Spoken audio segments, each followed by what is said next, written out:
Hello everyone, it's Eric from FlyingBrick3D.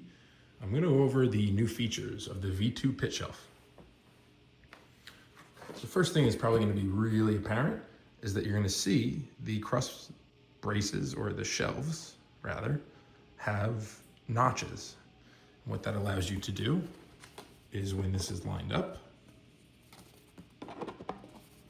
and you lock in the shelf into the upright or the side piece, you'll see that the notches correspond with the holes in the side for the SCADAs. What that allows you to do is hang any side attachments or buckets, tool buckets, or anything else that anybody has designed. I know people have AAA chargers and stuff that hang off the side now. You can hang those on the same level as a shelf if you desire. That's the first upgrade. Second upgrade, which you're gonna see here, is there are grooves, little grooves there, and then one on the very edge there. And those correspond with grooves or little protrusions that are in the edge of each of the tabs on the shelves now. What that does is it keeps the shelf more engaged into the side pieces. V1 just really relied on a pressure fit. Well, this has like a kind of snaps into place a lot better now.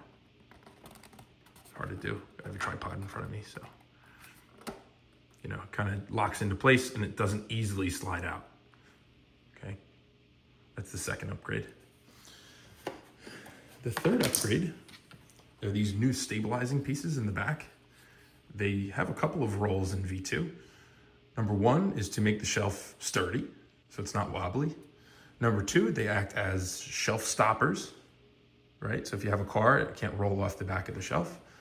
And number three, it also locks in the shelves. So if you go to my assembly video, there should be a link to that somewhere in this posting as well. You'll see in the assembly video that you can install these so that they lock in the shelves for extra security. Also, you'll notice the holes that the shelves go into are double height. And what that allows you to do is put a shelf on one end, like that. And then on the other side, put a shelf on the same level, right? So if you have a double wide setup with V1, you couldn't put a shelf on the same level because it only had room to accommodate one. Now there's room to accommodate two. So click on the other link if you'd like to see the assembly video. I'll go over the setup of a single wide as well as a double wide setup.